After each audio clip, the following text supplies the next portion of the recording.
Our tested friend during our liberation war, they supported us. Not only that, after 75, when we mother, brothers, everybody, only we two survived.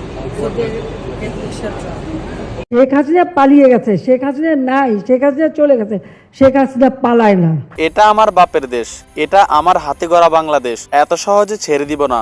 মধ্যরাতে এক video বার্তায় একই বললেন বাংলাদেশের সাবেক প্রধানমন্ত্রী শেখ হাসিনা। বিস্তারিত জানতে না টেনে সম্পূর্ণ ভিডিওটি দেখুন। দর্শক, সম্প্রতি গেল 5 আগস্ট বেলা 2:30টায় বঙ্গভবন থেকে একটি সামরিক হেলিকপ্টারে করে শেখ হাসিনা ঢাকা থেকে পালিয়ে যান। শেখ হাসিনা যাওয়ার আগে একটি ভাষণ রেকর্ড করে যেতে চেয়েছিলেন, কিন্তু তিনি সেটা করার সুযোগ পাননি। মানে আমাদের গর্বিত ছাত্ররা সেটা করার সুযোগ দেননি, আর সেই ভাষণ অবশেষে দিয়ে দিলেন তিনি। দর্শক, ভারতের নয়াদিল্লিতে বর্তমানে অবস্থান করছেন বাংলাদেশের সাবেক প্রধানমন্ত্রী শেখ হাসিনা।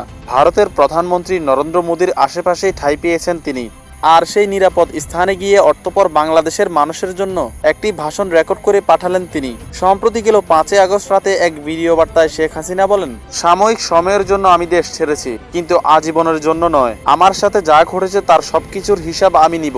এটা আমার বাপের দেশ, এটা আমার হাতে গড়া বাংলাদেশ, এত সহজে ছেড়ে দেওয়ার পাত্র আমি নই। মনে রেখো, দিনটি তোমাদের ছিল, কিন্তু বছরটা আমার হবে। দর্শক, শেখ হাসিনা সুস্পষ্ট করে কিছু না বললেও তার এই বার্তায় এতটুকু বোঝা গেল তিনি বাংলার মানুষের দেওয়া কষ্টের প্রতিশোধ একদিন না একদিন নেবেন। তো প্রিয় দর্শক, জালিম সরকার শেখ হাসিনা কি সেই সুযোগটা পাবে? পাশাপাশি শেখ হাসিনাকে যদি এখন বাংলাদেশে আনা হয় তখন কি করবেন আপনি? সত্যিটাই কিন্তু আমাদের কমেন্ট বক্সে জানাবেন।